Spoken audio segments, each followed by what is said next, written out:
And we are live. Fantastic. Wonderful, really. Oh, Yeah, the Jesus. two-man I left my email two-man open. show tonight. Two-man show For now. tonight. Joe is missing. If anyone knows how to get a hold of Joe, you should get a hold of him. Because that dude, he chose this time, and yet he is not here. Kind of sour. Just a little. What's that old meme? Jimmy's rustled. Oh, I can't even believe I said that, I but know yeah. my jimmies have been rustled. That's not even that old of a meme. But they age so quickly now of the I internet, though. know. Like what's it, Doge? That was around what, Doge. maybe a year at most. Stupid Doge. Mm. Doge is when people started calling them Maymays. hmm And I believe actually, the upcoming NASCAR game, the Doge sponsored car will be like the cover car. Yes, it will. So, I just gotta mention it quickly. So, our intro that we have, it was done by Delton Childs Productions, Delton Childs Media Services, which you can find on the internet at deltonchilds.com. They do lots of video production stuff, so if you ever need like an intro or title cards or something like that, they're great. They made our intro, and if you use the coupon code Dapper on checkout, then you get a 10% discount. So, if you need some video production stuff done professionally, DeltonChilds.com. Or, in other words, if you're too lazy to learn yourself, they're the ideal guys to go to because I've seen their stuff, pretty good stuff. And what's it, 10% you said with Yeah, the code Dapper, 10% correct? with Pretty coupon good. code Dapper. Pretty good savings there. I mean, I know I was, well, I don't know if I'd say too lazy, but I did not make our own intro because it's hard, man.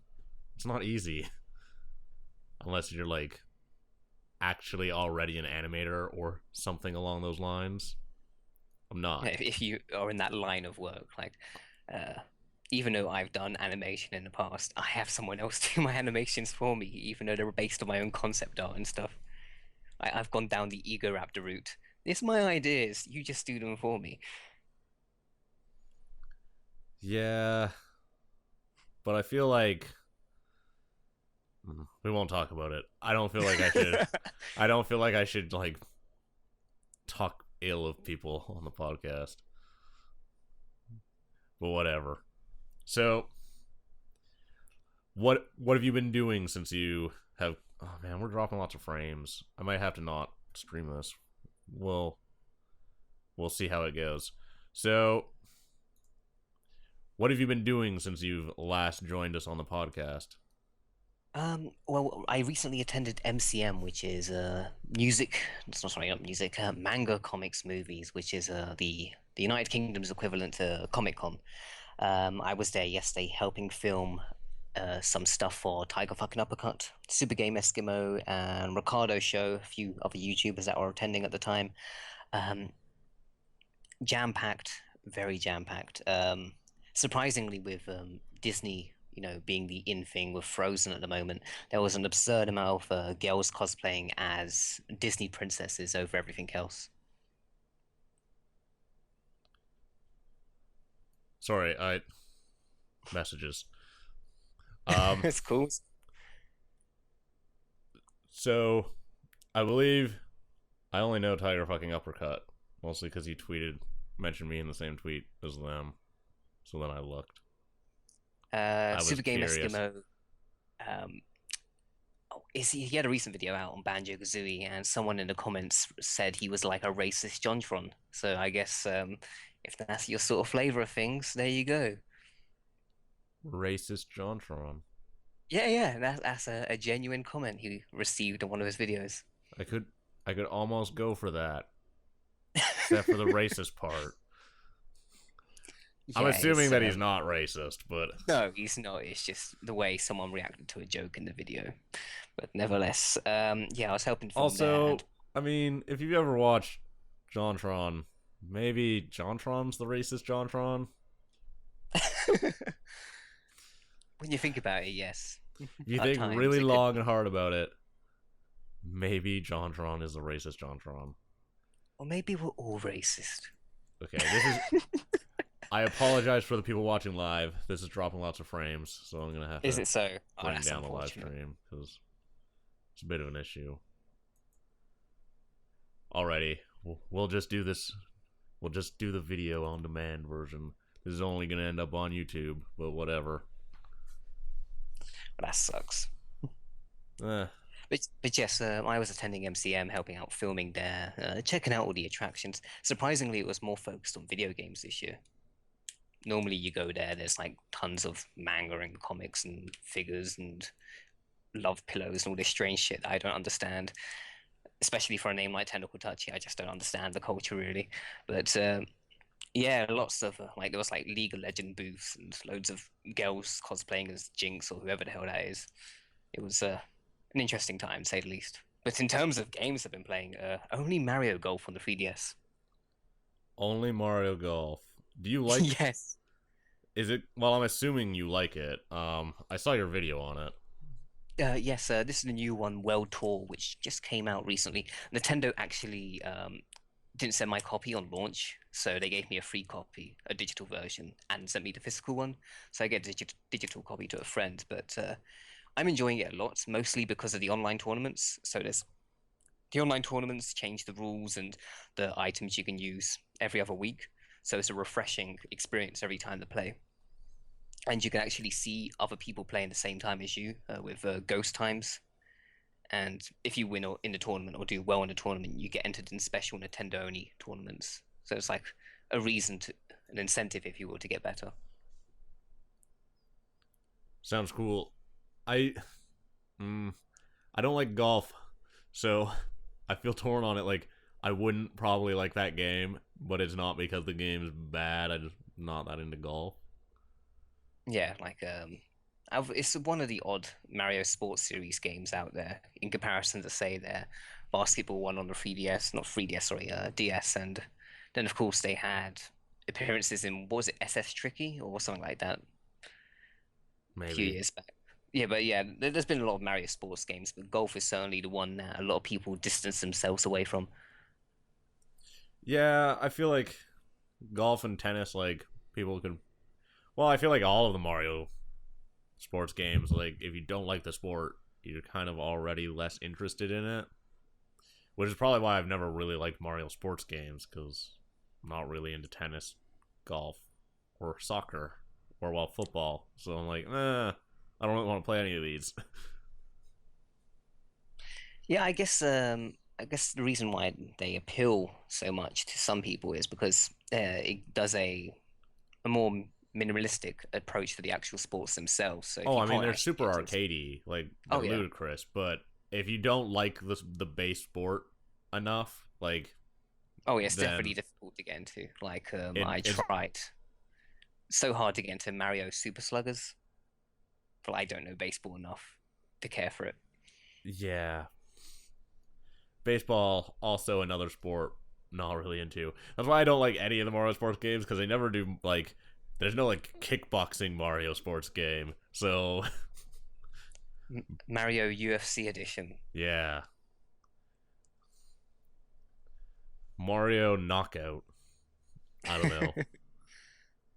I like Mario Punch Mixed Out, Martial Arts. but it's because I like boxing. Fair enough. But So what have you been playing then? um, I finally got my first paycheck in years, so I went and I bought a bunch of games. So yesterday I streamed with my girlfriend for a bit, and we played Donkey Kong Country Tropical Freeze, which is really fun. We've been playing that like I bought that on Friday, and we've been playing it like pretty much all weekend. It's really hard. Um, we're only like halfway through the second world. We have game overed quite a few times. more more than is acceptable. Like is a little embarrassing. This was quite the subject of debate amongst many of my video creating friends, some of which you've had on the podcast before, like there was Shane, and I believe Rated S also did a video on it. So did Boku no Eruption and Wally the Legend. They were in Skype chats often, just moaning about the co-op and other aspects of the game and comparing it to other platformers. I really I like heard that the it's co-op is hard, different. is the thing. So Oh, really? Okay. yeah, Yeah. like it's not easy, but I'm okay with that. Like I die a lot, but I don't get upset about it. I'm like, oh well, it's just really hard. Like, but you can definitely beat it. Like you can see that you can beat it. You just have to not fuck it up. It's a strange course of patterns I've noticed in recent years where the games that are challenging me the most are family-friendly Nintendo games. Like Uh, you could play this generic, like hardcore FPS and breeze through it with ease, and yet I'm here struggling my ass off in Super Mario 3D Land. Jesus, 3D World is really hard. In those later levels, that's a strange difficulty curve. Have you played 3D World for the Wii U? Well, I funny enough got a Wii U recently, and all I've played so far, mostly on it, is drawing messages. Just drawing messages for people in Like, not even Miiverse. sending them out. I just like drawing and then like erasing it. I don't know why, because the only game I put in so far is Mario Brothers U, and I haven't brought my classic controller yet. So it's difficult playing with a tablet with that game. Um, use the use the joysticks. It's pretty okay. That's what I do. Yeah, maybe it's because I'm using a D-pad so much with that game. Yeah, I just use the joysticks. I don't use the D-pad. But yes, Um, I recently purchased the Wii U. I have Mario Brothers World, Mario Brothers U, Nintendo Land, and Zombie U. Definitely got to try them out. But Mario Kart's out next week, so I imagine they'll just stay on the shelf for a bit. oh, I'm excited for Mario Kart. So I pre-ordered Mario Kart the day that I went on Friday, which is when I also bought Tropical Freeze. But North America gets totally shafted on pre-order bonuses for that game in comparison to everyone else. Like, doesn't the UK have like shirts and shit that you get when you pre-order that game? If you pre-order from the Nintendo Europe store, you get a Bullet Bill shirt and a key ring of a Fire Flower. Um, if you pre-order at Shop 2, you get a Blue Shell t-shirt, which says "Coming second isn't so bad." It's kind of lame, but whatever. And if you pre-order from Game, which is our primary video game retailer, you get a Mario Kart wheel. Okay, you want to know what we get? We get, if you pre-order it, a poster with a blue shell that says "Blue Shells destroying friendships since 1996," which is kind of all right. But Nintendo gives out so many fucking posters that I don't have room on my walls anymore. Which is a bit of an issue. There's just like Nintendo posters all over the one side of the wall, the side of the wall that you can't see, like the side of the room that you can't see. So, I forget but which retailer it is in America, but I hear one of your pre-order bonuses is saving money on car gas. not in Canada. Okay, because I think it's either America or the United Kingdom, but there's a place where if you pre-order Mario Kart, you save money on your petrol. I guess they give you like a card. I don't know, it's odd. And Quite of course, silly. there's the Blue Shell edition as well, which comes with the figure of the Blue Shell. Yeah, I didn't really. I don't think that's here. Really? Wow. Yeah, Yes, but maybe a 20 centimeter size like Blue Shell. the other thing that we get totally shafted on though is that if you pre-order that game, you get a free download code for another game, and we only get a choice of 4 games, and you guys get like 10 or 12 or some shit. We get 10, yes. You guys get In America, Monster Hunter. We don't get Monster Hunter. yes, you get Pikmin, Mario Brothers U, Zelda, and I believe Nintendo Party of Nintendo Land. It's Wii Party U, Us. There you go. Other and I games in the think United Kingdom, we get depending things. Go ahead. depending on how like the download codes work, like if it's already going to be bound to my account, then I guess I'm going to have to take Wii Party U because it's the only one I don't own. Otherwise, I think I'm going to take Wind Waker and give it away on the podcast. So I believe they will email you the code yeah, once I'm you've gonna redeemed it. I'm gonna wait The until Mario. someone else has already done it and then ask them about it. Yeah, in Europe, it's 10 games, and some of the other ones included are Sonic Lost World, Nintendo Land, um, then you have Wind Waker and Pikmin, like you mentioned, Monster Hunter U, Wonderful 101, and just some other bonus random crap like Sonic and Mario, the Olympic Games. Yeah, see, originally I was looking at the European list because that's what people linked me. Because like my European friends were like, "Oh my god, look at what you get if you pre-order," and I was like, "Oh, that's fucking awesome." And so I was like, the only game that I don't own that I want is Sonic Lost Worlds, because not that I know that it's not a great game, but it's not bad. Like I played it, I thought it was fun. So, like I feel like that game kind of got a bad rap, worse than it It's should got have. some, it's got some cool free DLC as well. There's a Zelda themed level and a Yoshi themed level. Yeah, like that game isn't bad, but people just kind of say it is. But it's just because it wasn't as good as Generations. But whatever. Um, I thought that game looked cool. I haven't bought it because I mean, I just haven't had any money or time. And now I have like a bajillion other games to play. Um, I've been playing the new Wolfenstein. I bought that on Tuesday, along with Dark Souls 2 and Transistor. So I'm gonna be doing. I'm gonna start streaming Dark Souls 2 once a week. I'm gonna do a Let's Fail at Dark Souls 2. That'll be horrific, but whatever. I don't think I'll be bad at that game because Monster Hunter. Like, if you're good at Monster Hunter, you're kind of good at Dark Souls because the combat system's like really similar. It's all about timing, patience, and knowing when to strike. Yeah, well, it's because they do an action queue. So if you just spam buttons, like you get stuck in combos that you don't want to be in. Because it's Yes, about like hitting the attack button at the end of the attack frame. So the speedrunning community of Dark Souls recently discovered a glitch which allows you to have like an infinite sprint.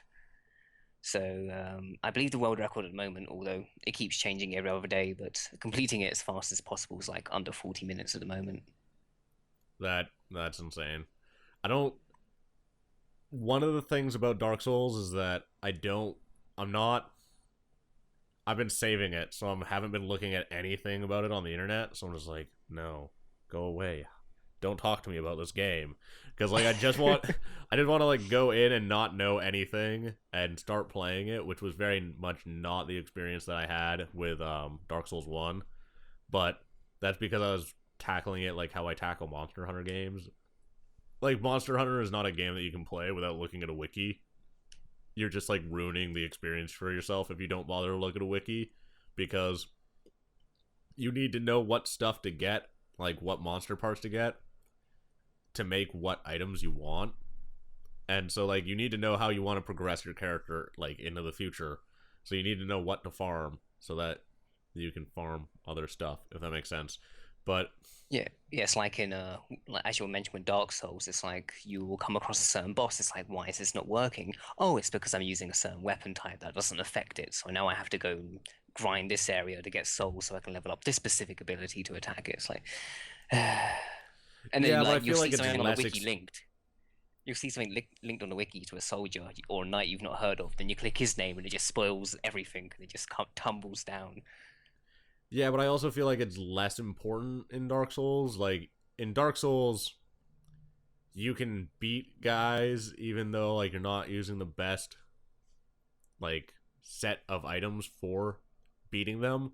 You can do it. Whereas in Monster Hunter, like if you're fighting something that has fire resistance and you're using a fire sword, there's no way you'll beat them before the time limit. Like it'll take up the whole 50 minutes and you'll get kicked out. At Yes, least at that's like the way higher ranks. Not at the beginning of the game. At the beginning of the game, you'll still kill them, but yes. I'll be picking Monster Hunter as my free game, so it'll be interesting to finally experience this, especially with the amount of people saying, "Hey, I want to play Dark. What was it? Monster Hunter with you." It's like, yeah, okay, okay. You just all want to see me fail. I get it because I I hear bosses like change zones and stuff. Like that yeah, sounds it's quite annoying. when you finish the tutorial, tell me. The tutorial is like 4 hours long. When you kill the guy, like when you kill the guy, Chris, you're done the tutorial basically. Tell me, and then we can do some hunting online because I don't have anyone to play with anymore. Sucks. Oh, yeah, because there's like that Sam as game is well. so much about multiplayer. Yeah, there's a few guys. There's Sam who was joined with you last week. Shh, There's we're Scott not with Doom. saying that. No one knows that. You're ruining it. You're ruining the illusion. Okay, there's that apparent phantom, that ghost that lurked around your house for a week named Sam. Then there's Golf Doom and a few other guys. So I'll definitely have to introduce you to them because they're all keen on playing together in the future. I I love that game. I put in 400 hours into it myself like last year, but I was pretty much just playing by myself except for like a couple weeks when I played with my one friend who bought a Wii U just to play that game. Because he bought a Wii, he's like, "What game should I play?" And I was like, "Monster Hunter Try," and he started playing Try, and he's like, "They're shutting off the online in a week. I don't know what to do." And I was like, "You're just gonna have to buy a Wii U." And he's like, "Damn it, you're right." And he bought a Wii U and Monster Hunter. That's all he fucking has for the thing. But It's amazing how like a Pacific game can just instantly become a console seller for some. Like I know so many people buying Wii U's right now just for Mario Kart 8, and yeah, it's and I feel impressive. like that was a huge It's mistake on their part because there's a lot of better games. While Mario Kart 8 is good, like I played some of it at a press thing. Like I played it at a con and it was fun, but it's not Monster Hunter. And I mean, if you played Wonderful 101, that game's bonkers. That's like one of the best games I played in a long time. I think I gave it Game of the Year last year. I'm not sure. I can't remember. No, I it came in second behind 3D World. But like Monster Hunter 3U, Wonderful 101, and 3D Worlds were like my top three games last year. They're all on Wii U. Like they were amazing. They were just fantastic titles. Especially a lot of people kind of ragged on 3U because they're like, oh, it's just a remake or a re-release of Try, but it's like it's not really. Seeing as it has double the amount of large monsters in it than Try did, because Try had like 32 or no 35, and I think Monster Hunter Try Ultimate has 72. That's the thing. Like people always demand, I want a HD remake of this game, and then you know what, they get it. So when an equivalent of that happens to a Nintendo console, they'll instantly bitch and rat on it because it's Nintendo. It's just typical fan bases attacking one another because they can. It's like I have people who comment on me owning an Xbox One. It's like, hey, it's weaker. It's like, yeah, but I've got exclusives I want to play. So the problem here is what? I don't know. It's just the way the gaming community is, sadly. Yeah, kind of. So I've been playing the new Wolfenstein, which is bonkers. That game is insane. Um, if you still place any value in like the big AAA, like large budget shooter or like action game, then that game is really good. Like I don't like COD because it's kind of always the same thing, and I feel like they don't do their campaigns well. This is basically what you would want out of like a Wolfenstein game. It kind of feels like COD in that it has like the running and the shooting mechanics of COD, sort of, but it's also got like this sliding mechanic where like you sprint and then hit crouch and you slide under shit. Uh, you're shooting giant armored robot Nazi cyborgs in the face and killing them. You can dual wield any gun in that game, which is bizarre. Like you can dual wield sniper rifles and dual wield full sized assault rifles, and that's just crazy. But it's also, I wouldn't say it's hard. It's kind of easy. I'm playing it on the hardest difficulty. I'm not having much problem with it, but it has a lot of like old school FPS mechanics in it where like you're constantly picking up ammo for like the ton of guns that you have. You have way more than just two guns like you do in a lot of console FPS games. And you're also like picking up health packs and trying to preserve health packs, and you're picking up armor frequently. Like the game has a lot of managing bullets and stuff because I have ran out of bullets a few times. I'm like, oh yeah, it's kind of an old school game. You can't just fucking spray and watch everything die because you won't have bullets for the next room and then you're fucked. But Yeah, I saw some streaming footage of it from a friend of mine, and it looks amazing. Like when I'm watching it, it genuinely looks like a next gen game at long last. And it's funny to say that because graphically, nothing's really impressed me for the next gen consoles. But I was blown away by what I saw from Wolfenstein. I have it on PC. I'm playing it on like the max graphics settings, and it looks like Rage, which is an older game. It's a few years old at this point. They're on the same engine, that's why, and it's made by kind of the same people. But I guess because I'm on PC, like the graphics have already been so much better than the consoles for so many years Oh yeah, that like when like you these next gen games are coming out and they don't even look as good as the PC versions, and the PC versions look like games that came out 3 years ago, and I'm just like, next gen's here, guys. when you get the opportunity, I strongly advise you to check out the Xbox One and PS4 footage of Watch Dogs. It's uh, it's a treat. Um, it's hideous. Like, Is it? Oh oh, Jesus. Sleeping Dogs on medium settings on the PC looks better, and that game came out what 3 years prior. Yeah. I'm not surprised. I'm just disappointed. Especially with it Like being delayed so long. when I knew about the specs and stuff for the new consoles, I was like, okay, well, this is gonna perform like this PC basically. Like your $500 console will get the same kind of game performance as like a $700 computer, and yeah, that's pretty much it. Like that, they perform worse than my computer, and I don't even have a great graphics card in my computer anymore. I only have a 760, which is like, it's not a bad graphics card. It's just kind of like a middle line graphics card. So it's like what everyone buys when they do a budget build, basically, who actually want to game, because it's like a solid graphics card. It's just not great. And my computer's, the games look so much better. I mean, that's completely understandable, especially when you hear about like the consistent issues of the Xbox One and the PlayStation 4 when it comes to frame rate compared to that of resolution. It's like recently, I forget, I think it was the PlayStation's official Twitter, they were announcing Watch Dogs is officially 1080p 60 frames per second on the PS4. And then when the actual news came out, it was like 900 frame, what's it, 900p. yeah, yeah, it's like 48 frames per second. Mm.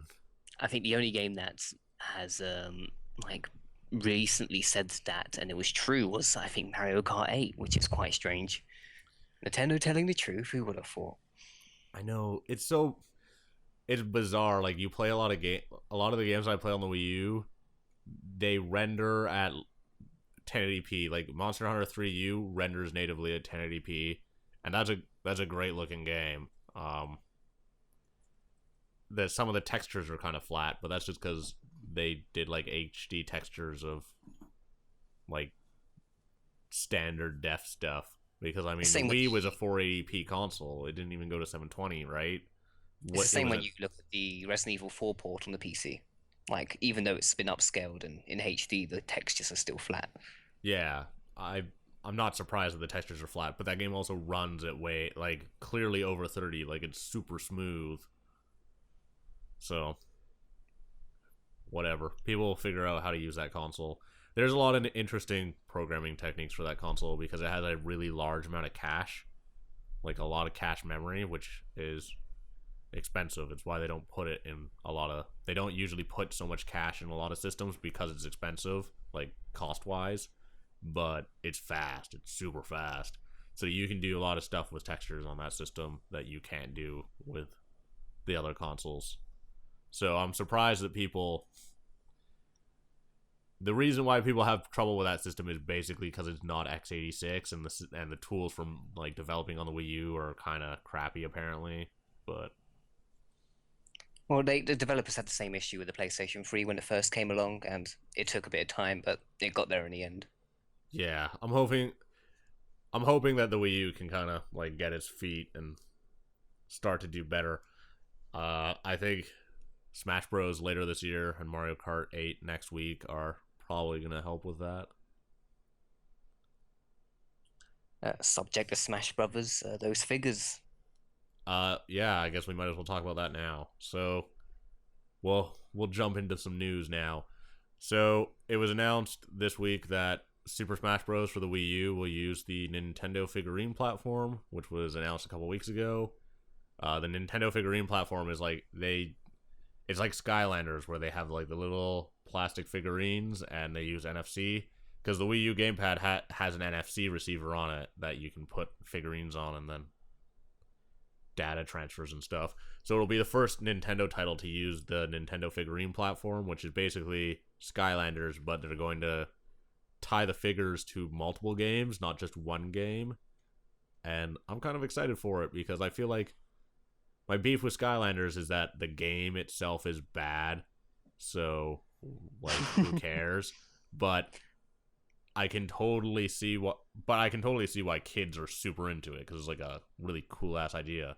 But I would totally buy Nintendo figures, and if like they tie to good games. I think there's a collectible aspect that everyone seems to like with trading cards and toys and such. There's always going to be collectors in some form or regard. And if Nintendo designed these toys, like if they designed them to look like the ones in the Smash Brothers series, like the trophies, that would really sell well for people. Just like to have the actual trophies from the game in like figure representation will be fantastic. And of course, this software was previously used. I know we mentioned this earlier in a chat before the podcast in the Pokemon Rumble U, where you could transfer the actual toys into the game, and that got you some exclusive shiny characters which weren't available elsewhere. But with Pokemon Rumble U was only a downloadable game. It didn't really have much promotion from Nintendo. Smash Brothers is a huge franchise for them. This figure stuff can really blow up. And I don't know where I heard this. I can't remember if it was actually from your podcast or from an outside source, but apparently Skylanders was originally pitched to Nintendo by Activision as a first-party exclusive. It wasn't pitched by Activision. It was pitched by the developers of Skylanders to Nintendo, but because Nintendo turned it down, they pitched it to Activision after that. It's like apparently the Kinect was also pitched to Nintendo before Microsoft. Yeah, well, it's kind of okay that they turned that away. For every good, they've also rejected bad. Yeah, Kinect is not great. I feel bad for the Kinect. The Kinect is like legit hardware that no one likes. It's good, but no one uses it right in development. We talked about this when Rated S for Sandwich was on, where like the Kinect is not a bad piece of hardware, but no one uses it correctly. It wasn't when Rated S for Sandwich was on. It was last week, which we're gonna pretend doesn't happen. But basically, I think that this is a perfect example. If you look at Rare just released Kinect Sports Rivals, which was received quite poorly and didn't sell anything. And so they had to just do massive layoffs right now, or well, just like last week. I don't know what Rare's gonna do. Like, what can they make now? They have such a supply of IPs, and Microsoft are like, no, Kinect games. We can make a Battletoads arcade game that can download real cheap. No, you're doing Kinect. How about Banjo-Kazooie or Conker? Or perhaps we can like rediscover another franchise. Or no, Kinect. Silly Rare, you do Kinect games. They're not like they've got parties all across the world. Microsoft, much like Sony and Nintendo does now. But Rare, a company that develops so many iconic IPs for many fans, especially in the creative content world of YouTube, that praise them so much, and yet they're stuck doing this Kinect Sports series because it did well on initial launch. But yeah, they're definitely going to be changed drastically over there. I think they're up north somewhere. I think it's near Edinburgh, like Rockstar is. Yeah, I just don't know if they can make. I don't know what kind of game they could make. I don't even think they have the talent at this point to take what they had like years ago and make a good game out of it, because they don't have the talent they had back when they were second party to Nintendo.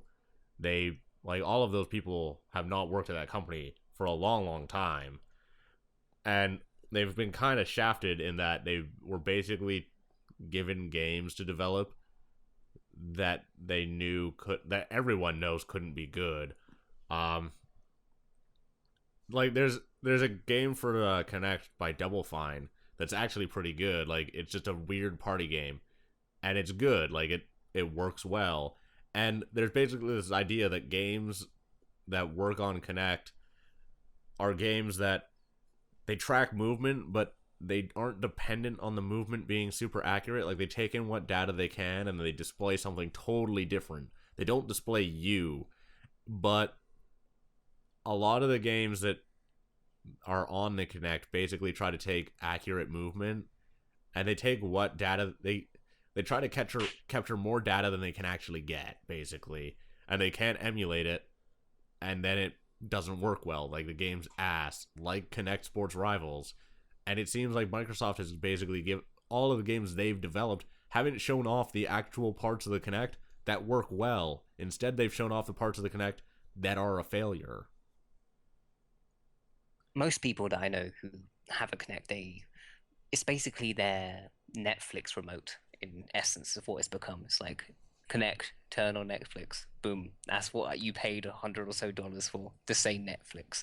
But the only game I played that I've genuinely enjoyed using the Kinect was Diabolical Pitch by Suda51. It's the only Kinect game he's produced. It's about a baseball player who gets attacked in a carnival full of zombies, Suda51 for you. And as the baseball player, you have to throw balls at the incoming enemies. And there's like some coming in the left, some at the right, sun, center. So you're just effectively throwing your arm in different directions. It's this very simple party game. It's pretty cheap, but it doesn't require the most accurate response times, like you're mentioning. And it's a good arcade game for what it is, but I don't know, the Kinect doesn't really appeal to people who like the niche stuff either, it seems. Yeah, pretty much. And I think they're gonna have a hard time pitching Kinect now that Xbox One like doesn't need the Kinect. Now that they've taken away that requirement, they're not selling it starting on June 9th. They're doing a new bundle that doesn't have a Kinect and it's $100 cheaper, so that it's like directly in line with the PS4. And I think they're gonna have a hard sell trying to get people to even use to do any kind of development that uses the Kinect at all, because the PS4 doesn't have an equivalent to the Kinect. Like it has the PS4 camera, but the voice controls are not nearly as robust, and like the PS4 camera is not the same as Kinect. They're vastly different, and I think you can also tell pretty much by the price point. I mean, the Kinect is like $100 piece of kit, and the PS4 camera is $50 peripheral. But without bundling in the Xbox One, without bundling in the Kinect with the Xbox One, they've basically like killed the Kinect for this generation again. I mean, there's a good amount of them already out. There's 5 million of them out there somewhere, but there's not going to be 20 million like there was with the Xbox 360, and I just don't think anyone's going to develop anything that uses the Kinect for the Xbox One anymore, because what's the point? Like, you can't guarantee that they have it. So Yeah, my Kinect sits inside a box, never to be used. I think what sealed the deal for the death of the Kinect wasn't so much them announcing it. Major Nelson, Microsoft's big PR guy, yeah, he did some videos for his channel, and people quickly spotted that he hadn't been using Kinect for a month. It had been removed because I did a video on the Xbox One dashboard overlay, and it actually has a notification in the top right hand corner telling you, hey, your Kinect's not plugged in. How about you plug it in? No, I don't want to plug it in. Fuck off. But in Major Nelson's video, he also had that notification for like a month's worth of just videos coming out where he had no Kinect plugged in. Another thing you mentioned with the price thing is, if you are considering buying an Xbox One and you are listening, buy yourself the Titanfall bundle. It's the same price as the original Xbox One launch price, and it comes with Titanfall and a Kinect. So you're only spending $50 more for that game. There you go, people. Price saving on the Dapper Gaming Podcast. I guess Titanfall is like the only game for the Xbox One at this point. I mean, I guess there's Rise, but You got Rise, Dead Rising 3, Zoo Tycoon, Fighter Within. Like there's a, See, none of those games interest me. Rise is kind of a silly game. Like, I don't like how it plays. It's sort of frustrating. There's too many quick time events, and the combat's just meh. And Dead Rising 3 was a disappointment. It's just, like, not as good as the other ones. If that makes any I sense. enjoyed it for what it's worth, but It's not yeah, bad, but it's just, I'd rather play 2. there's also like it's weird that a lot of the smaller and cheaper equivalent to the exclusives like Killer Instinct and um, Power Star Golf and stuff like that, which are the downloadable exclusives for the Xbox One, are far better than a lot of their primary exclusives they have on the console. Like I've never had one person reach out to me and goes, "Dude, we need to play Rise Online." No, never. But I have people saying to me, "Hey, I'd like to play Killer Instinct with you online," which is a free game with the Xbox One. So I don't know. Maybe Well, Microsoft needs to focus on the smaller games. I think the PS4 is a lot the same way. I think that they kind of released these. The thing that's kind of disappointing about this generation so far is that if you bought an Xbox 360 at launch, you got new IP every single month for like a year. There was a new piece of IP out all the time. Like Gun was out at launch, and God, Cameo was out at launch. Like, they had like 10 launch titles that were all new IP, and they had new IP pretty much every single month for the whole year. And there was even more IP, like new stuff coming out in the second year too. Like, there was just constantly for the first 3 years of the generation, there were just new pieces of IP and new titles all the time.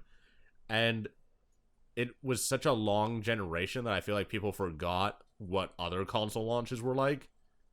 So we got these new consoles, and there's no new IP. There's nothing new, and it's been 6 months, and it's kind of disappointing.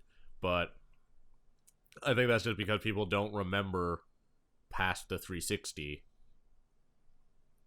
In terms of new IPs for the Xbox One, if we're just going with new IPs, the Microsoft Xbox One, which has been out since November, has three brand new IPs: Rise, Power Star Golf, and Fighter Within. I don't And, think anyone's well, heard of two of those Titanfall. games. Pardon? Titanfall. Titanfall, yeah, but that's a EA. I'm just going by Microsoft itself, Microsoft Studios. Mm, But fair enough. yeah, like it, neither like console seems to have the big games yet. They got the small downloadable ones, but they only pass you over for so long. Well, I think that was kind of part of, well, definitely Sony's plan, because they're like, they announced all this indie game stuff to try to get the indie game developers on board, and it's because their turnaround is way faster. Indie games come out much quicker. There's a lot more of them. So it kind of gives them something. It gives their buyers something to do while Sony makes games. But just like, I think that Sony knew they weren't gonna have many AAA titles this year, and it seems like all the games that people bought these systems for aren't coming out until 2015. So it kind of is like, wow, why did we buy these then? Oh yeah, look, one of the main games I was looking forward to has been pushed back until February 2015. What game's that? That's Dying Light. Uh, I like my really bad games. It's developed by Deep Silver. It's the free running zombie game. yeah, Deep Silver. They don't make great games, and yet, like, this game looks like it has the potential to be their best game. But if you played all of their other games, you know they're kind of fucked. They're a strange German company. Like a Yeah, very strange go. bizarre. They Successful. made Risen, Successful. right? They've made Risen. They now own Saints Row and Metro. They're doing the HD bundles for the next gen consoles with those. They do Dead Rise, not Dead Rising, sorry, Dead Island, and a few Yeah, other that's what I smaller thought. IPs. I was I did not like Dead Island, but I kind of like Risen. Risen's a strange RPG. It's bizarre. There's a It third one plays coming out. really weird. They have a third one coming out? Yeah, they got a third Risen coming out. Uh, Apparently, two didn't flop enough for them. 2 didn't flop enough. I bought 2 and I was like, yeah, this is just as strange as the first one. It's got pirates. I'll say it's better then. But like, I didn't get that far into Risen 2. Risen 1 was weird. It plays just funny. If you've played it, you'll know what I'm talking about. The controls are kind of wonky and the mechanics are kind of strange. It's It's it's similar in regards to how Watch Dogs work. Not Watch Dogs, sorry. The Witcher 2 works as an RPG with its control scheme. If you ever play on the console, it's very strange. I Witcher 2 is really solid in controls on PC. Like But they're if you get the opportunity, try it on the console just because of the sheer amount of things you have to remember for one control pad. It's, I have a gamepad. One day I'll just play it with a gamepad, but I mean, it works. Trust me, it works. It just takes quite some time getting used to. they had to completely redesign that game to get it to run on consoles. That's why it came out a year and a half later. They're like, we can't just put this out. Like, we can't port this. It's gonna take too long. We have to remake the whole game because like the Which controls is just won't fucking work. which is why I'm thankful they delayed Witcher 3 so they can actually get it to work. Yeah, I'm really excited for that game. That should be a great game. When people talk about like morale choices in video games, they always bring up like things like Mass Effect and Dragon Age and all that bullshit. No, But all the no. BioWare stuff sucks. It's so black and white and has like no consequences. Yeah, my friend of mine, Caspasaurus, he did a video on the grey area of games in RPGs which make you do morale choices, and I think Witcher 2 most certainly has one of the finest because once you make a choice, that choice stays. You fucked up, so what? You fucked up. You'll live with those consequences forever. And they cut content from you. They're not afraid to do it. Like Yeah, it's that like game what you siding completely with the changed. elves. Yeah, fuck Yeah, you. You know, human side for you. if you like the entire second act of that game completely changes depending on how you end the first act. So, because you can choose to like go with the rebel elves or go with the human like spies, and it completely changes the rest of the game. Like in really noticeable fashion, like ways. It's a huge difference.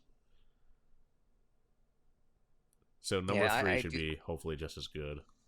Oh yeah, definitely. Especially if they work and they actually figure out a control scheme that works for the consoles, which is a bit more user friendly to say the least. Like Yeah. you'll get comfortable to using LB and RB a lot when you're playing that game if you use the controller. Well, I mean, when you're playing on PC, it's left mouse button, right mouse button, because you have to do like the blocks and the attacks. So Yeah, it should be easy to adapt to maybe then for you. I I mean that game even kind of plays funny on PC if you like. It's because no other game kind of has a combat system that controls like it, so it just seems bizarre. But once you get used to it, like it's deep and it's really like precise. I like it. So, God, what else? What other? So the thing Well, that's kind of most interesting about, I want to get back to this Kinect-less Xbox thing. The thing that's kind of most interesting about the Kinect-less Xbox One is that it kind of puts Sony and Microsoft on even footing now for the rest of the generation, because it's no longer about price point. It's no longer about pack-ins. It's about what software they have on the systems. Because like the performance difference between the Xbox One and the PlayStation 4 is, it doesn't matter. It's so limited, it just doesn't matter. It's just about titles now. And so it's going to be interesting to see kind of how 2015 plays out, because 2015 is going to be the year where they bring out their new titles. And depending on how those new titles are received, like we'll see a real winner at this point, or at least we'll see like a more even fight between the two.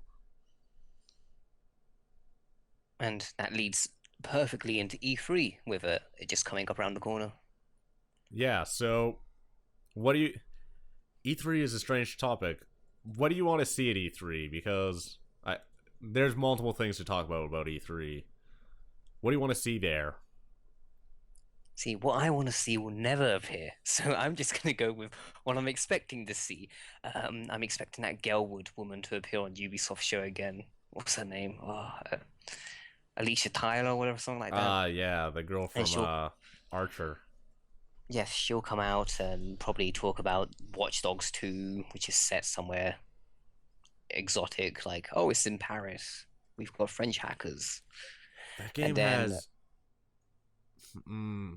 that game has a lot of collector's editions. Can we oh, briefly it talk about certainly that? does. Yeah, yes, we can. If you need to buy There's 10. 3 of the there's 10. I thought there were 5. You didn't include all the pre-order variations. Ugh. There are 10 versions of the game to buy, and one of them, which is called like I don't know its name. Let's just call it DLC version 3. It's called DLC version 3, but the DLC mentioned is not inside the pack. What?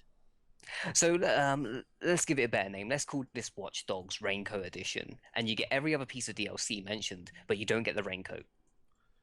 Ugh. Where's the raincoat? It's in the season pass. Why So are you calling dumb. it the Raincoat Edition?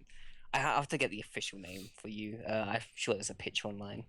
You have to buy 3 collector's editions in order to get all of the pre-order DLC. That's fucking insane. That's ludicrous. That is too much. Like, it's come down to the point where they have to make a huge chart about all of the different editions for that game. And it's like, you know what? You've taken it too far. There should just be, like, regular edition and bullshit DLC edition. Like, if you're going to do this crap, at least keep it mildly reasonable. Like, I already hate it when they have collector's editions with a bunch of, like, exclusive DLC that has real content in it. Now they're doing that, but making you buy 3 of those damn things to get all of the actual meaningful DLC. Fucking Here we go. ridiculous. I've just linked you it now. Of course, podcast users can't hear the item, well, see the item, sorry, but it's called the Desync Edition. Is it? Yeah, the DSEC Edition, and it's called the DSEC Edition, and there's DSEC Edition DLC you can get. However, the DSEC Edition does not come with the DSEC DLC. Dead Sec Edition? Yeah, that's it. Yeah, so like you get things like the Aiden figure and all this special stuff, but you don't even get the Dead Sec Edition DLC, which is in another edition you can get. So dumb. It's Dumb. and there's also PlayStation exclusive DLC, but it's not mentioned here. Yeah, that's been kind of known for a while that they were going to do a bunch of that. Because Ubisoft's games lately have basically been PlayStation games. Like, it's how... Like, when you think when you think Watch Dogs, like, you think PlayStation 4 because they've been doing so much cross-branding with them. And it's very much how, like, when you think Call of Duty, you think Xbox. Like, Call of Duty might be a multi-platform game that is on PlayStation, it is on PC, and hell, it was even on Wii U, but it's an Xbox game. Like, you think Call of Duty, you think Xbox. And very much in the same way you think Watch Dogs, you think PlayStation, because fucking they've just been doing so much marketing together. It's like a pseudo exclusive, really. Most exclusives are timed anyway. The DLC, like the exclusive missions that were available in Peace Walker for the Xbox and the PS PlayStation, they're now DLC on the other consoles. Yeah, I saw that. So yeah, like this stuff will stay limited for a while. The only DLC I've ever seen stay limited, like forever, was a DLC outfit for Red Dead Redemption for the PS3 only, and I've never seen that come to the Xbox. And that's like the only DLC I can ever think of that stayed exclusive. Yeah, well, it's not really meaningful DLC anyways. Very true. But yeah, way too many editions. I fear because like Ubisoft are going to turn this into a franchise, whether we like it or not, and whatever the next Watch Dogs is, it's going to just be packed to the brim with stuff. And then Ubisoft will come out on the stage at E3. It's like, here are what we wanted to add to Watch Dogs in the original, and here they are today. Because that really small French guy come out and talk about it, standing Yeah. standing next to Tyler, and she's like, "I got Girlwood for Watch Dogs too." It's like, oh, shut up, woman! Just show me the games. What am I expecting? Oh yeah, if we're going back to E3, what am I expecting from EA? That guy from UFC to come out again and talk about how fighting is a real man's sport, Oh, and Dana how White. yeah. To be fair, fighting is a real man's sport. Yes, you do. You're what's it? Kickboxing, correct? Or Yeah, is I it- kickbox and I've dabbled in MMA. I do judo and stuff. I just Yeah, don't I have a lot of imagine. MMA bouts, but whatever. I imagine there'll be some rapper coming out to advertise FIFA because that makes sense. Was it Drake last year, and the year before that was Lil Wayne? So you'll have some random celebrity promoting a sports game. That I don't that know. that's gonna happen. Yeah, that's true. Um, Yeah, these are my expectations and what I want to see because I'm a gamer and I love seeing rappers and Mountain Dew and fucking Doritos. don't you rag on Mountain Dew and Doritos. If my if Ryan from Ryan's Video Game Corner is listening, I'm sure he would want to hear about the Badger Blast edition of Mountain Dew. Was it Badgie, Barger? I can't even pronounce it. Baja? I don't know. I don't know. But yeah, I don't know. E3, like Nintendo's not turning up again. They're They, just doing a direct, but they're also yeah. doing a Smash Bros tournament there for the Wii U version. I wonder if they are inviting the actual competitive Smash fighters They or they're are. just going to have They've randoms. talked about it. They've already got the schedule set up for it and everything. They're Oh, inviting the sweet guys stuff. who were in Evo last year. Yeah.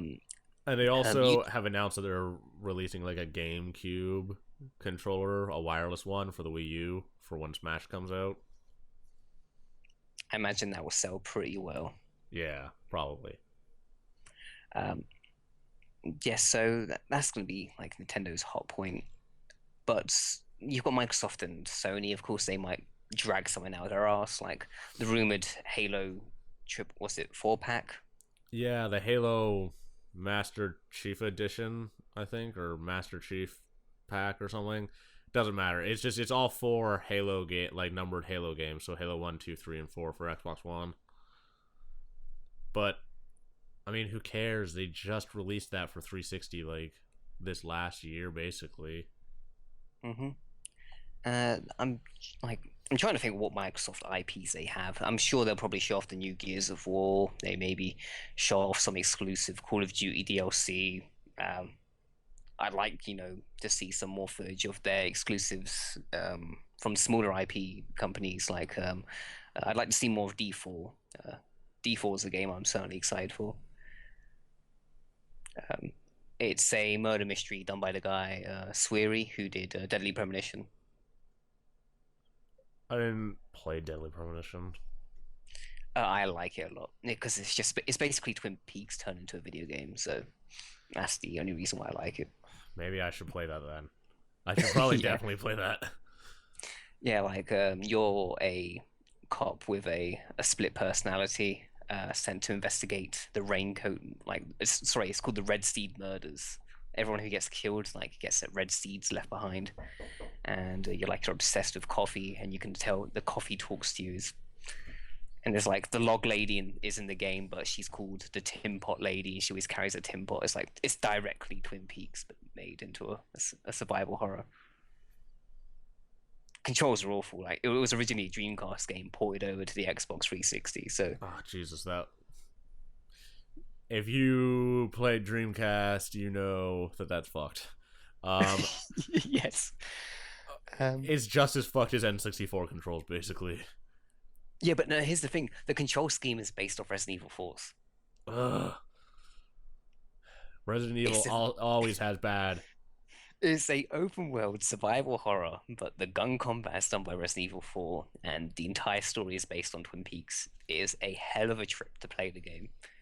Um, Oh Jesus, that sounds unplayable to be honest. it's You're like something. it's like Twin Peaks, and then you're like, and I'm like, oh that sounds good, and they're like, but the controls are totally fucked. I'm like, Like Twin Peaks. now I don't care. Yeah, it's got open world elements. It's a very Japanese game, but heavily influenced by Twin Peaks. Like there's a lot of casual references. Like there's a scene where you first go to the police station, and it's directly like modeled off the one from Twin Peaks. And the first thing you do when you get in there is eat donuts. But I don't know what Sony will be showing in all honesty. I can kind of predict what Microsoft will pull out their arse, and the smaller companies like, was it Konami showed last year, which is Metal Gear and Pro Evolution Soccer, so I doubt they will even have a good showing. Yeah, pretty much. I mean, a lot of the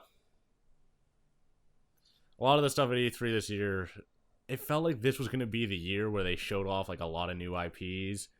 And I mean, I think that's just because we were like, I already said this, but it's because when the Xbox 360 came out, like, it's like, here's new games, and you're like, oh my god, so many new games.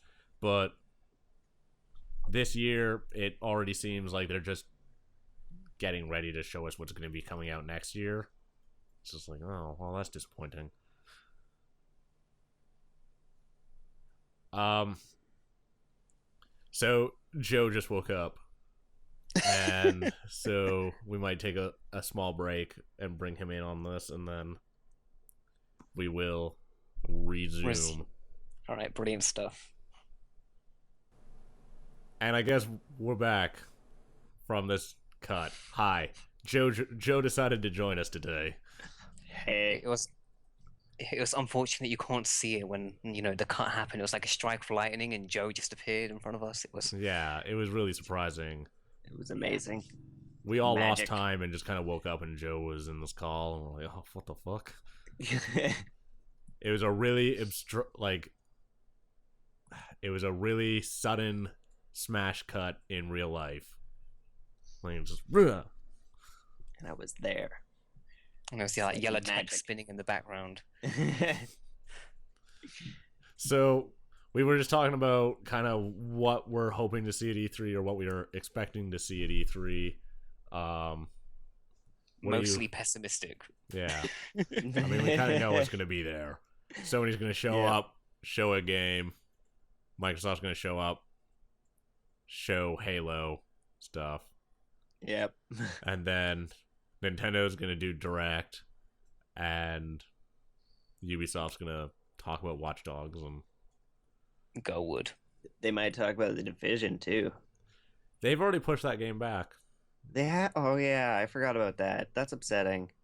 Yeah. I was really into that game. It looked okay. Well, the thing is that of all of the games that they announced like last year, that was the one that was obviously going to be pushed back. If anything was going to be pushed back. Yeah. I just hope it wasn't like delayed indefinitely, kind of like how Rainbow Six Patriots was, where they delayed it and then it just doesn't exist. Yeah, I really wouldn't want that because that game looks awesome, especially like for co-ops with friends. Yeah, it looks interesting. Obviously it's super early development, so we haven't really seen anything of it, but I mean, the graphics look good. The initial gimmick with the Rainbow Six was you can go inside people whilst all the chaos was happening, correct? you could go in someone else's head in their perspective, no? It's been a while since the trailer happened, so you might have forgot. I don't know. I just was excited scary. for Patriots because I like Rainbow Six. So Fair enough. I don't remember the gimmick. I was like, Rainbow Six, fuck yeah. Because that game is like tactical, I remember competitive FPS, so it's like really good, but you have to actually use like I believe on Xbox when they released Rainbow Six, you couldn't play if you didn't have a mic. Like they would not let you go into multiplayer without a mic. It's like no mic, you can't play. Really, you can? Which one are you talking about? One of the Rainbow Sixes for 360. Oh, okay. I know I can play with Vegas 2. I don't know about. I don't think it was Vegas. I think it was before that one. Okay. I think it was before Vegas. So Vegas 2, you can play it without a mic. Yeah, I just know the old ones. Like I was pretty sure it was like mic was required in order to do the online. Because it's really tactical, like it's not really playable without talking to your teammates. So, yeah, Vegas 2 is amazing. Oh, that game was awesome. The game was so competitive. They made an MLG map. That was funny when I first saw that. So I kind of want to talk about whether or not E3 is really relevant anymore. It's bizarre. Like, has E3 kind of grown to be too big again? That maybe it should just go away for a few years, because it seems quite silly when everyone else is like, for example, Ubisoft has already announced Far Cry 4. We're going to see more Far Cry 4 at E3, but they literally announced it a month before. So it's like, what the fuck are they going to talk about? Well, they're going to talk about a game that we already know exists. Like, everyone, The free all of the, Assassin's Creeds. yeah, and like 3 Assassin's Creed games. But Yeah. everyone, all of these publishers are so big and just do their own announcements that at this point, do they need to do E3? Like, remember, EA has a big thing, like the big press conference every year, and Activision does too, and Microsoft and Sony basically seem to have one as well, or at least did last year when they announced the consoles. At which point should they just stop doing E3 and just start doing their own press days? Because it seems like the second one is cheaper and probably better. Yeah. It seems like everyone's already doing it. There's just like a couple smaller companies that aren't doing it at the moment. Yeah, but those smaller companies can't afford to go to E3 anyways because it costs millions of dollars. Yep. So I see what you mean, and it's like we already pretty much know everything that's going to be happening at E3 anyways. So it's like, what's the point? Like, there's very little build up to this year's E3. I mean, Ubisoft has already announced their game. Nintendo has already announced what they're going to announce. They're like, yeah, Nintendo figurine platform is this. We're going to talk about it. And they're not even there. They're doing a Nintendo Direct. The thing that they're actually doing at E3 is a Smash Bros. Wii U tournament. That's cool. And then, like, Microsoft is obviously going to talk about Halo 5 because they just announced that, and probably see more Destiny. I wonder what's up with Guardian. Wonder if they're going to talk about that. No, it's never gonna exist. It's vaporware. Not surprised. I don't think that game's ever gonna exist. Neither do I. But it's like, yeah, this is Halo Guardians, but it's not Halo 5. They probably just fused it into Halo 5 and they're like, fuck it, we're not making another game. They could do the Konami route where it's like, we're releasing it early as a separate game, but it'll be cheaper to play. It'll only take you 30 minutes to beat it. And then they'll just tack it online, boom, you've got an instant seller. Great. So dumb. Gotta love the video game market nowadays. So dumb. Yeah, you're thinking about it right now, and it probably makes a lot of sense, doesn't it? Oh, what's that? You want to buy an Xbox One, but want to see the future of Halo? Get this half-price edition, where you play like a mission for half an hour, and you get online, and you get exclusive recon armor if you buy it. And it's $45. Oh my god, please no. And so then it's the like special almost edition... a full price game, but they're like, yeah, but it's not quite. And then but it like has edition. a tenth of the content.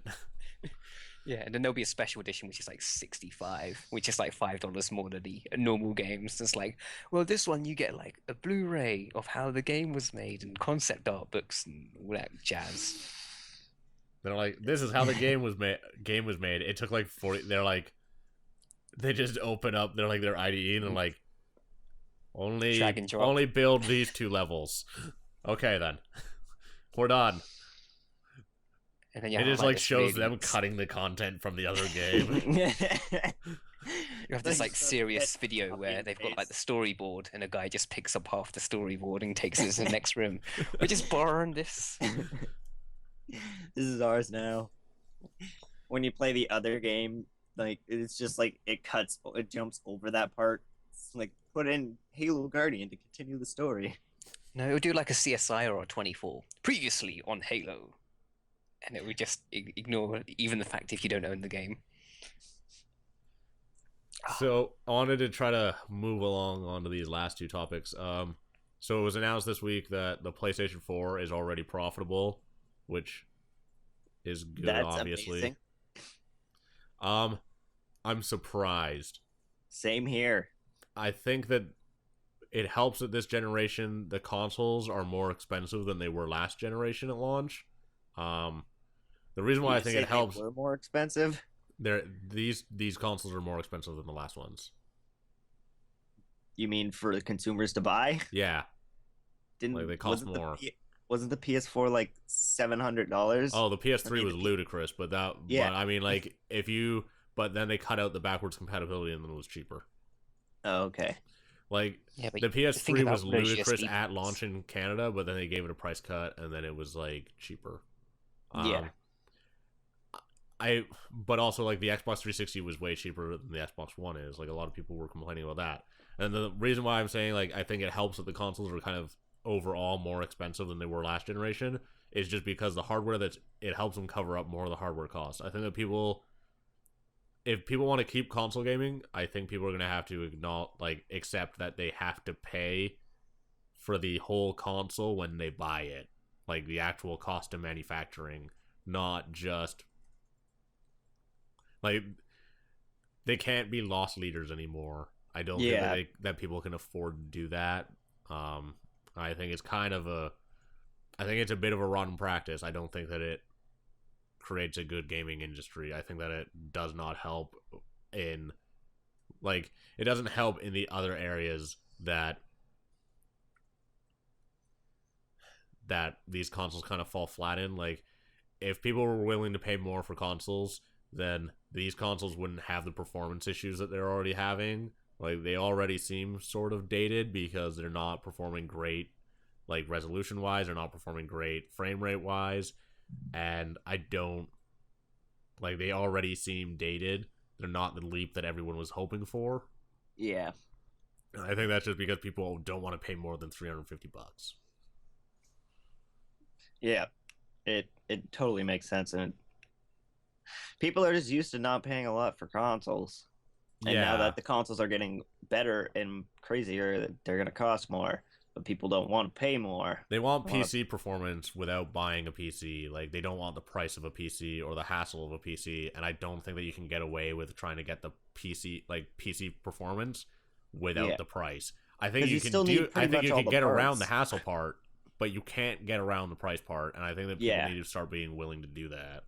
Yeah. Well, prior to PlayStation appearing on the market, the prices for games were ridiculous at times. The N64, for example, it was £50 a cartridge, Yeah, it was and insane. trading in games wasn't really a thing until PlayStation came along here, separated the market somewhat here. So when you spent £50 just for one cartridge, you had to make sure damn well that's going to be a game that you wanted to play. Same with the Super Nintendo. It came to about £50 to £55 per cartridge. And again, like you play ROMs now any day, you can turn on a ROM and you say, "Ah, this game sucks." Imagine being the parent who brought that for their kid and they're screaming their head off already. This game sucks. Yeah, that's a lot of money gone.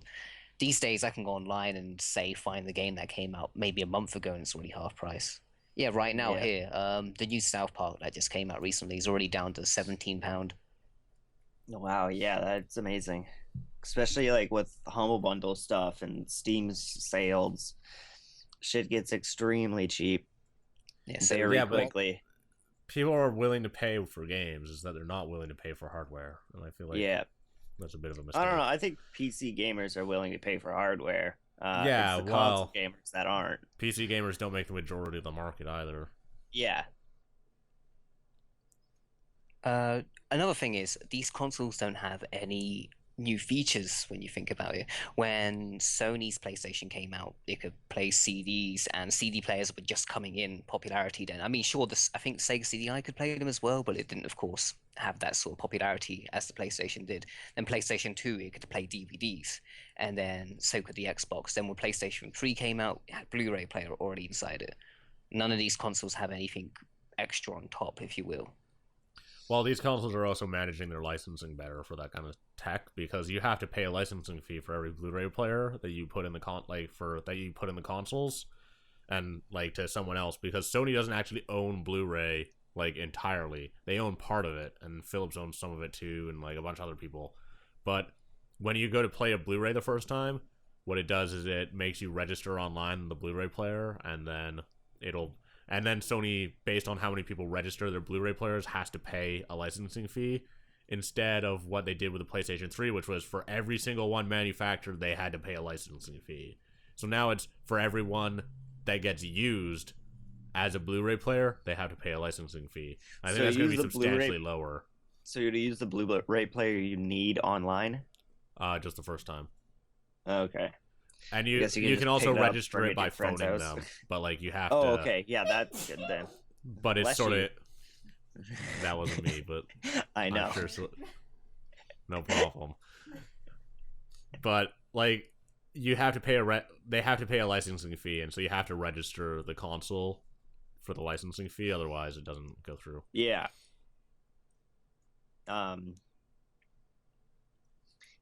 There is some new stuff being brought in that, like, especially with Microsoft, they're trying a lot of new stuff with their console when it comes to having your console be your whole social media platform and all that crazy shit with what is it? I don't know what I'm trying to say here. With They're doing a basically lot of TV media for extension Xbox. Yeah, stuff and like that's TV exactly what stuff, I'm going and for here.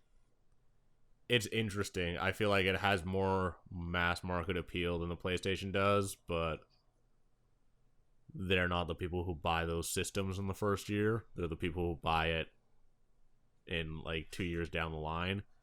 Yeah. And so it's going to be interesting to see what happens in the next couple of years, because I feel like the PlayStation might be the weaker platform for not gamers. So I think when it comes down to that, it depends, because right now PS4 is winning. If but PS4 that's keeps because up, the people who yeah, buy those systems but in the first year. if PS4 keeps up with good IPs and good content only for the PS4 that Xbox doesn't have, I think PS4 may still be able to stick out on top. I think that is going to just start evening up a lot more. Yeah, definitely evening up, especially with the price drop on the Xbox One now that they don't have a Kinect. Yeah, because now it's literally about software, at least for gamers, because you can't argue price point anymore. The performance difference is so minimal that it doesn't matter. Like, you can't really count it. People are still going to argue about it. People are still going to argue about it, but it doesn't fucking matter at all. Yep, exactly. And so now we're literally at the point where it's like, okay, what games do you have? Okay, there's one I'm going to go with. So it's going to be interesting over the next couple of years to see that. Yep. But it's good to see that PlayStation's already profitable, because it basically proves that there is still room for like big console games. Yeah. And like basically the gaming market, the like core gamer market, is still there and still important. We're not going to be replaced by phones anytime soon, so thank God. Especially when you look at phones, like it's such a like just rotten market that is really vile. Like, yeah, look at horrible. Threes. Threes is a perfect example of that. That's a game that costs $1. It's really goddamn good, and it got a bajillion clones of it that are way worse, that don't even understand the like Threes mechanics, basically, but they're free, and so everyone plays those instead, even though Threes is great. That's the phone market for you. Yeah, it's bullshit. And now, talking about bad markets, let's talk a bit about Steam. So it came out last week that Steam has now released more new games on Steam this year than it did in 2013 or 2012. That's cool. It's awful. It's so bad. If you've seen the kind of games that are coming out on Steam, okay, it's I see what you're fucking saying. Bad. Like, you go to the new releases list, and it's like, here's 20 games you've never heard of that barely run. And then here's, like, 20 games that you played 20 years ago. And it's like, but I just wanted to find the new Dark Souls. Where is it? Like, a new game will come out, like, a new indie game will come out. It won't get front page, like, in the big banner. And you're like, I know this is on Steam. Why the fuck can't find it? And it's because it's buried under, like, 20 different games. It'd be like, here's 3 putt-putt games and a bunch of other shit on top of it. And then 20 games you've never heard of, like Orc Attack, Flatulence, Rebellion. Just like, Jesus. Why are these games on here? Like, they're not curating Steam in any fashion at all anymore. And it makes it really hard to find out what is new and worth playing. Because you can't just go to the new releases list and find it. Because the new releases list only holds 20 games. And they release like 20 games a day. Yeah. I can see how that's not a good thing. I saw one of the games being streamed by YouTube content creator Posy. It was like this Slender game, and it was just awful, just this awful thing. And I realized a lot of these games that are sneaking onto Steam right now would have probably been greenlit somehow or just got on because Steam have been allowing, so, well, Valve, should I say, have been allowing so many games to come through, and it's insane to think that this Yeah. hasn't stopped. It's still coming. There are going to be more every week, like you mentioned. I don't know what's next. Like you're mentioning these putt games, they weren't really big in the United Kingdom, but we have our own educational games. Who knows what you'll see from our end of the pond coming over? Yeah. Yeah, like there are these games that just are bizarre to even be releasing on the platform because like no one play. They're educational games for 5-year-olds that are 20 years old. No one plays them anymore, and yet Like, they're just like, here's every single one that we ever released all at the same time, and it's like, oh, now I can't see whatever the fuck else came out today because you populated the whole new releases list in It's 5 ridiculous. minutes. Like, thanks. you're gonna have what's that old TV show? Magic School Bus, the entire Magic School Bus collection.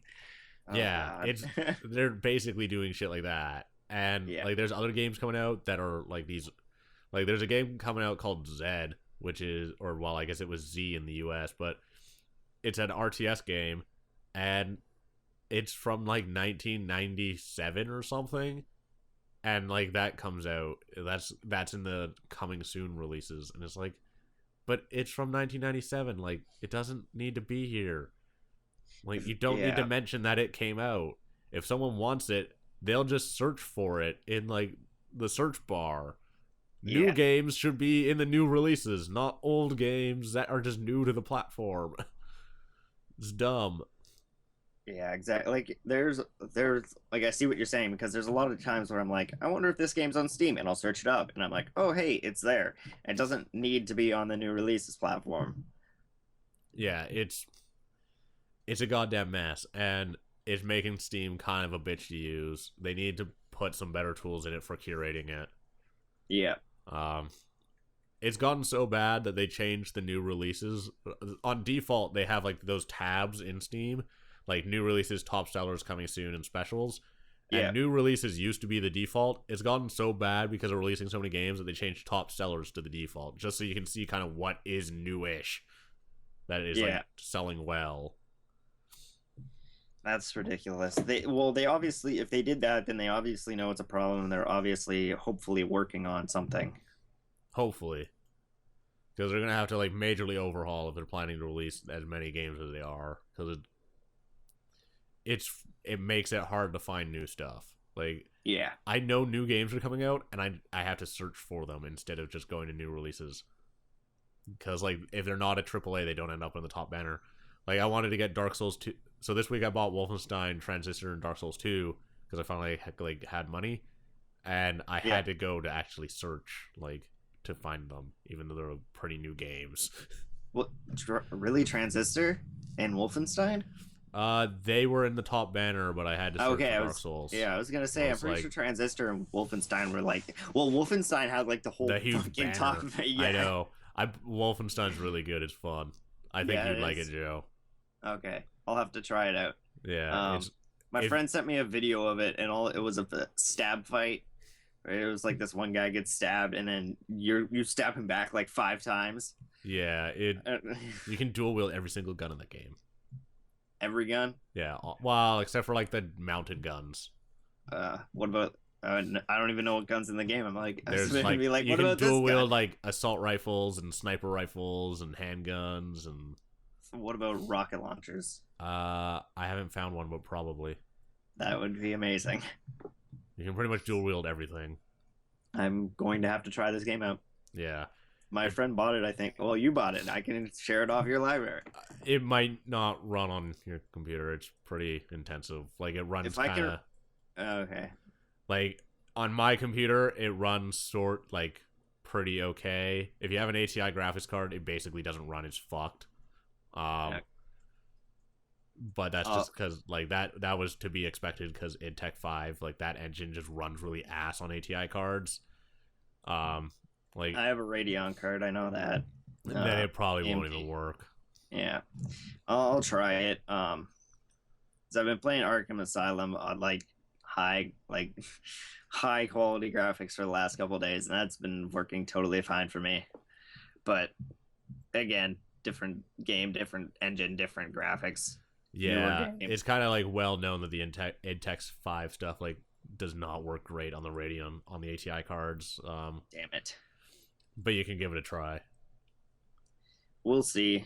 If anything, I just run it at like extra low settings. It's see funny. If that'll work. There's frame rate issues, and if you turn off the graphics today, it runs better. That's ridiculous. Yeah. So it'll be fun playing around with that. Great. But yeah, Steam has just kind of turned into a bit of a mess lately. It's hard to find games. If you're like, this game came out 2 weeks ago, you won't find it like on the front page anymore, even if it was like a big release. Yeah. Like Wolfenstein will be gone in 2 weeks. It's already like not really on the front page anymore. It besides like the banner and the scroll by, but yeah. What are you gonna do about Steam? it?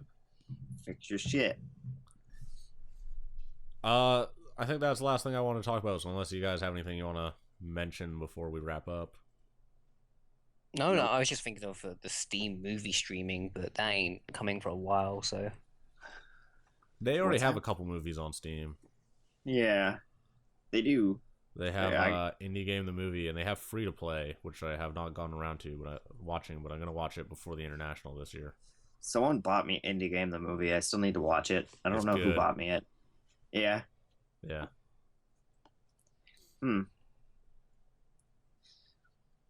Yeah, I don't really have anything to talk about. I don't know. Alrighty then. Yeah.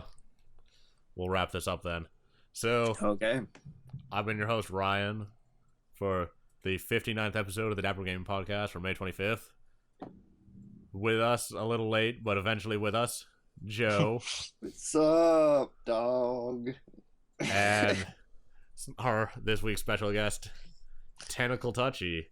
Thank you for having me again, by the way. Tentacle Touchy. No problem, Tentacle.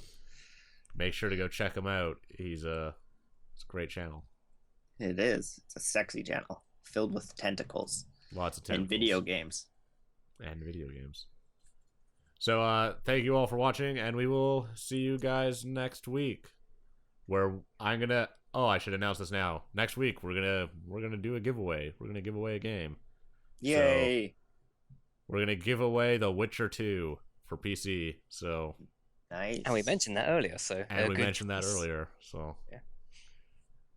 So tune in next week to find out how to get a free copy of The Witcher 2. Sweet. And awesome. goodbye. See ya.